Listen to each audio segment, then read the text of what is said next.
Namaskar, good morning to all of you. Good morning. Professor Shir Prakash, Director, South Campus, University of Delhi. Professor Rajni Abhi, Proctor and Chairperson, Flower Show. Dr. Vikas Gupta, Registrar of the University. Professor Upam Kapoor, Chairperson, Garden Committee, although it is written Secretary.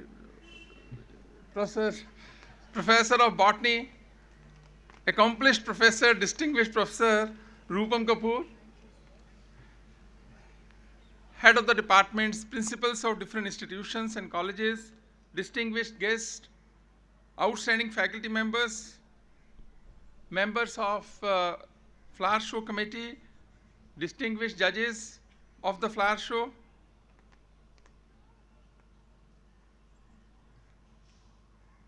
invited guests, visitors, gardeners, supervisors,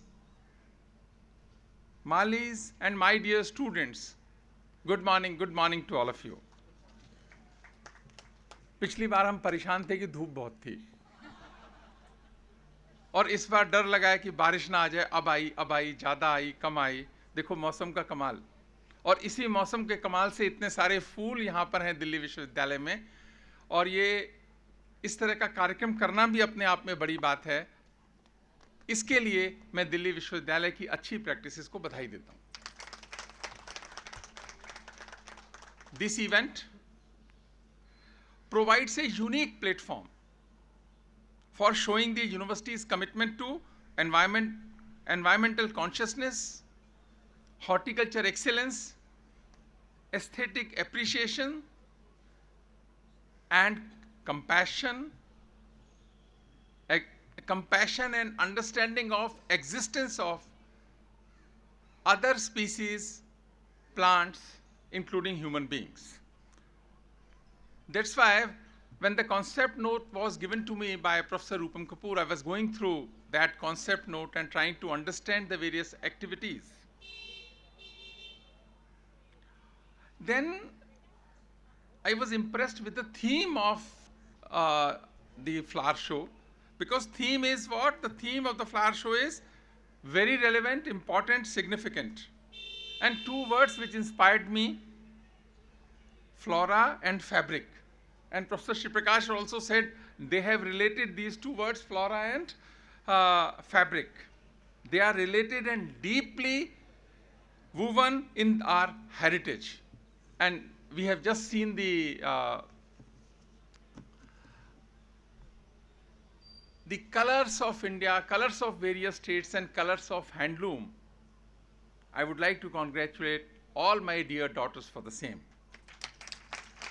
So whenever we talk about the flora and fabric, natural plants come in our mind. Natural plants like cotton, jute, flax, sun, husk, all originates from plants. And then second is the colors, different colors, traditional dyes, leaves, flowers, roots of plants such as indigo, alkanate, madder root, saffron, turmeric.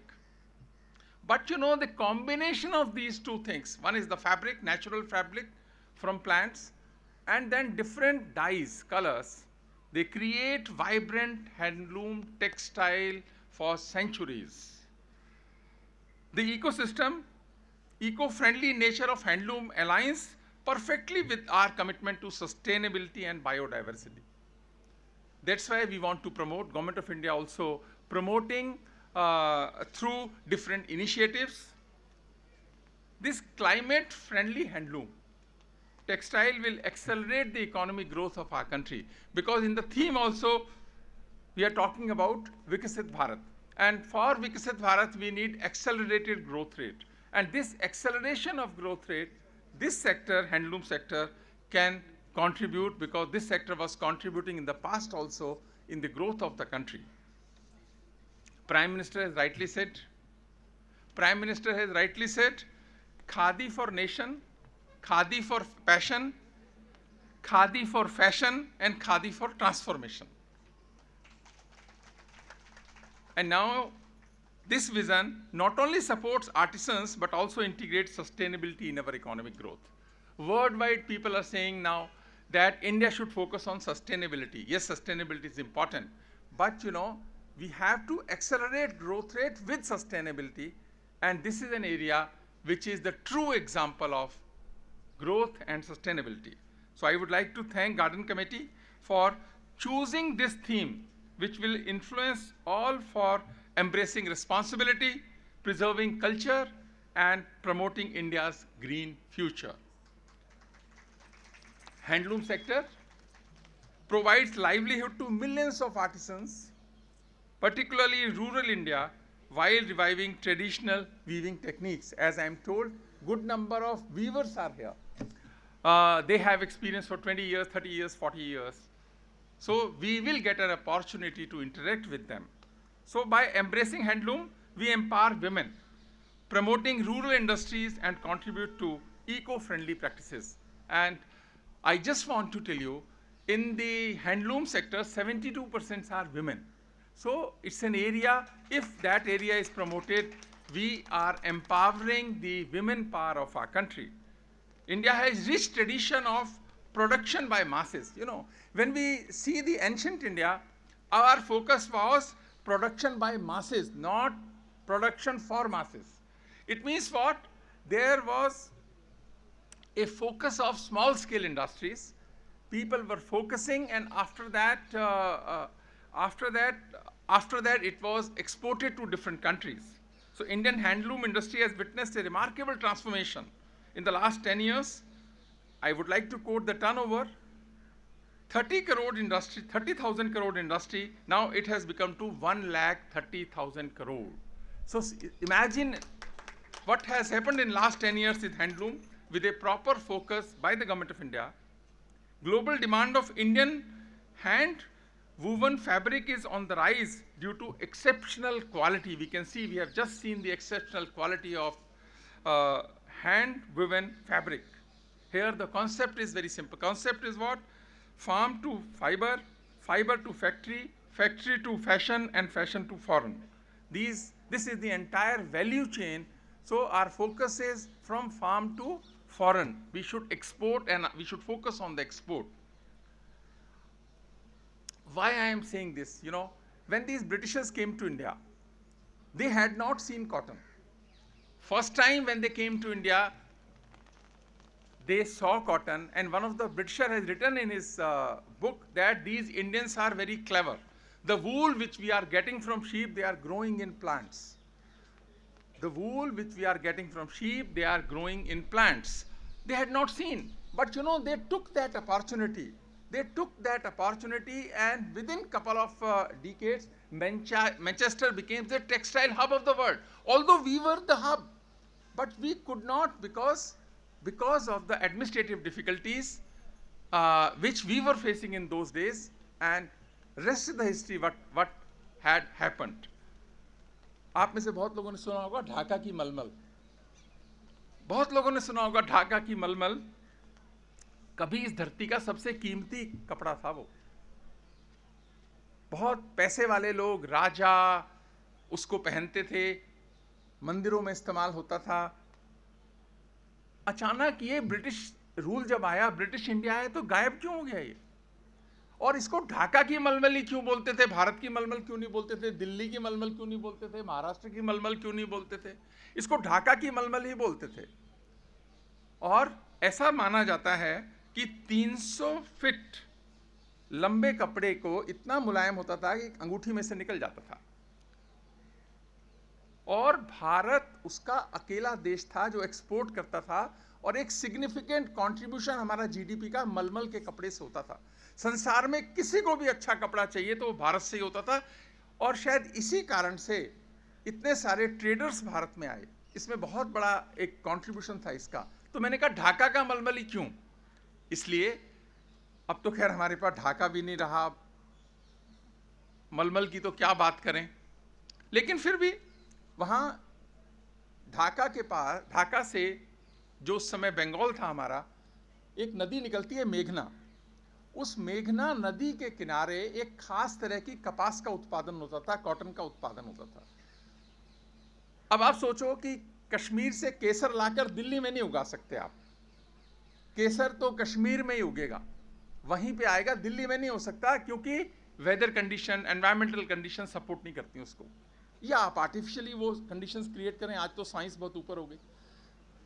तो वो जो मलमल था, खास तरह की कपास जो थी, वो ढाका के आसपास मेघना नदी के किनारे ही होती थी। और देखिए, हाथ से बनाते थे, इतने अच्छे कारीगर थे, विश्व में जाती थी। तो अंग्रेजों ने सोचा ये तो इतना सारा व्यापार है, और उस समय मैं बताता हूँ 1851 में उस मलमल की, एक गज मलमल की कीमत थी 50 से 400 पॉन्ड्स के बीच, depending upon the quality of the malmal. तो किया क्या इन्होंने कि आज मलमल ढाका तो क्या, कहीं भी विश्व में वो चीज मिली नहीं। एक बुक है, goods from the east 1600 to 1800, trading Eurasia. ये बुक एडिट करी Maxine Berg with Felicia Gottmann and others. और उसमें लिखा कि कैसे ब्रिटिशर्स ने इस प्रोसीजर को तोड़ना शुरू किया। सबसे पहले तो उन्होंने देखा कि इतनी महंगी बिकती है, तो उन्होंने आर्टिस्ट को कहा कि हम, आर्टिसंस को कहा कि हम आपको, कारीगरों को कहा कि हम आपको बहुत सारे पैसे देंगे, आप अगर आप दिन में 10 फीट बनाते हो तो 20 फीट बनाइए, 25 फीट बनाइए। पहले तो वहाँ से शुरू हुए, और उसके बाद में कहा कि ये भी क्यों बनानी है इस तरह से, इस कॉटन की आप दूसरा कपास यूज़ कीजिए। क्वालिटी धीरे धीरे गिरी, क्योंकि उनको मैनचेस्टर की अपनी मशीन्स एस्टैब्लिश करनी थी, और ये एस्टैब्लिश होने नहीं दे रहा था, क्योंकि वो प्रोडक्शन फॉर मासेस की जो बात करना वो करते थे। बाद में धक्के से मशीनें डाल दी गई यहाँ पे, तो रूल उनका था, पॉलिसी उनकी थी, राजा उनके थे। इसी कारण से हमेशा याद रखना कि देश कभी गुलाम नहीं होना चाहिए। अगर देश गुलाम होता है तो कई बार लोग सोचते हैं हमको क्या है, कोई राजा बन जाए हमको क्या है। अरे आप ही को फर्क पड़ता है, देश को फर्क पड़ता है, लोगों को फर्क पड़ता है। ब्रिटिशर्स ने स्ट्रैटेजी के तहत सारे कारीगर वो सब ने भुखमरी में मरे, किसी ने खेती करनी शुरू कर दी। स्ट्रैटेजिक सिस्टमैटिकली पूरी की पूरी इंडस्ट्री को तबाह किया ब्रिटिशर्स ने। और जो लोग इस बुक को पढ़ेंगे उनको और आइडिया लगेगा कि किस तरीके से कितने उद्योग धंधों को खराब किया इसमें। इसीलिए, पर आज तो चलो वो बात नहीं है। We have seen the progress. Now government of India has also decided national handloom day now is celebrated on August 7th every year to remember the launch of the Swadeshi movement in 1905. So 1905 and August 7th both are very, very important for us. That's why Government of India has decided to choose this, and PM said handloom can be a tool to fight poverty. Handloom can be a tool to fight poverty, just as Swadeshi movement was a tool in the struggle for India's freedom. और एक और बात, इतने सारे सुंदर पौधे हैं, फूल हैं, प्लांट्स तो केवल देने का काम करते हैं, फूल देने का काम करते हैं। तो हमको उनसे सबसे पहले तो यही सीखना चाहिए पेड़ों से कि ये केवल देते हैं, लेते कुछ नहीं है। एक बहुत अच्छा दोहा है कि वृक्ष कबहू नहीं फल भरवई, नदी न सींचे नीर, परमारथ के कारणे साधुन धरा शरीर। कि वृक्ष अपने फल कभी नहीं खाते, नदी अपना पानी कभी नहीं पीती, और जो सज्जन हैं, अच्छे लोग हैं, उनका जीवन दूसरों के लिए होता है, दूसरों के लिए करते हैं। इसीलिए दूसरों के हित में अपना हित सोचना, ये एक लेसन है जो कि हमें वनस्पतियों से मिलता है। और कभी इंसान को लगता है कि सब चीज़ तो जी, I am the sole proprietor of everything. इसी कारण से कई बार जब मैं बात करता हूँ कि विंड एनर्जी की बात करता हूँ, कि मैं तो उसके बहुत ही खिलाफ हूँ, विंड एनर्जी के, बहुत सारी बात। क्योंकि जब ये विंड एनर्जी, जब इसका पंखा चलता है, उसकी थ्रस्ट इतनी है कि कितने हजारों की तादाद में माइग्रेटरी बर्ड्स एक बार में मर जाते हैं। उसका जो पुल है, जो प्रेशर है, वो इतना ज़्यादा है। लेकिन इंसान को लगता है कि मेरे लिए बिजली है, मुझे अपना एसी चलाना है, मुझको ऐसा करना है, मुझको वैसा करना है, क्योंकि हमारी सोच जो है वो बहुत छोटी हो गई। लेकिन भारत की संस्कृति में छोटी सोच नहीं थी। जब हम कहते हैं वसुधैव कुटुंबकम, ये वसुधैव अपने लिए नहीं है, ये सभी प्राणियों के लिए है, ये वनस्पतियों के लिए भी है, ये जानवरों के लिए भी है, सबके लिए है। तो ये जो भाव है, फ्लावर शो हम जो कर रहे हैं, ये भाव जगाने का काम है कि we should also be sensitive and compassionate towards the plants, flowers and other things. यही सीखना है हमें पेड़ों से, और यही सीखना है हमें वनस्पतियों से। लेकिन इंसान आसानी से ना सीखता नहीं है, इंसान आसानी से सीखता नहीं है, क्योंकि वो सोचता है कि मैं जो हूँ ना, बस मेरे लिए सब कुछ है। ये जो सेल्फिश एटीट्यूड है, इसी कारण से आज ये क्लाइमेट का इशू, बहुत सारे इश्यूज आए हैं, मैं उस पर आज बात नहीं कर रहा, पर जब फूलों को देखते हैं तो वो खुश रहना सिखाते हैं, खुश करते हैं, और आप सबके अंदर, हमारे अंदर एक फील गुड हार्मोन्स को जनरेट करते हैं, डोपामिन, सेरोटोनिन, एंडोर्फिन्स, ऑक्सीटोसिन। इसके लिए मेडिसिन डॉक्टर्स बोलते हैं, पर अगर आप फूलों के साथ आएंगे, थोड़ा समय बिताएंगे, जंगल में घूम लेंगे, तो आपको शायद automatically feel good hormone generate होंगे, मेडिसिन की जरूरत शायद न पड़े। They contribute to feeling of pleasure, well being and happiness. तो फ्लावर शो हमें खुशी और उल्लास का वातावरण देता है, और इसमें स्टूडेंट्स के लिए भी बहुत बिजनेस अपॉर्चुनिटीज़ हैं। जो स्टूडेंट्स हैं, मैं उनको भी कहना चाहूँगा कि देखो, विकसित भारत में आपको कंट्रीब्यूट करना है। अगर कंट्रीब्यूट करना है एज ए एंटरप्रेन्योर आप करना चाहते हैं, बिजनेस पर्सन करना चाहते हैं, तो यहाँ पर बहुत सारी आपको अपॉर्चुनिटीज़ हैं, क्योंकि जैसी दृष्टि वैसी सृष्टि। और अभी मैं कल टेलीविज़न पे उत्तर प्रदेश के मुख्यमंत्री जी का एक स्टेटमेंट देख रहा था, वो असेंबली में बोल रहे थे। उन्होंने कहा कि महाकुंभ में जो गया, जैसी उसकी दृष्टि थी वैसी उसको दिखा, जो जो देखना चाहता था उसको दिखा। आप में से बहुतों ने सुना होगा, गिद्धों को लाश दिखी, भक्तों को भगवान दिखे, टूरिस्ट को अव्यवस्था दिखी, श्रद्धालुओं को व्यवस्था दिखी, और उन्होंने बहुत सारा बोला। तो बात यही है कि जो हमारा दृष्टिकोण है, हमें उसी से दुनिया देखने की आदत भी हो जाती है, इसलिए दृष्टिकोण पे काम करना चाहिए, दृष्टि पे काम करना चाहिए, तो संसार आपको वैसा ही लगेगा, क्योंकि जो जैसा होता है दुनिया उसको वैसी लगती है, जो जैसा होता है दुनिया उसको वैसी लगती है। हमको तो हर सूरत सीधी सच्ची लगती है। सो we have to contribute in the India's growth story. That should be our संकल्प। अपने अपने तरीके से, छोटा बड़ा इम्पॉर्टेंट नहीं है, लेकिन हमारा एक कंट्रीब्यूशन होना चाहिए, पॉजिटिव कंट्रीब्यूशन होना चाहिए इंडिया ग्रोथ स्टोरी में।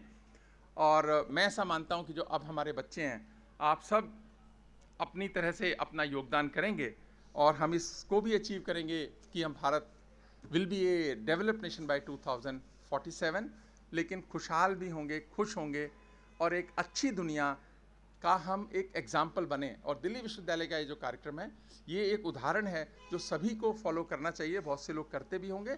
मैं इस कार्यक्रम के लिए गार्डन कमेटी को फिर से बहुत आभार व्यक्त करूंगा। आप सब आए, आपका भी बहुत बहुत आभार।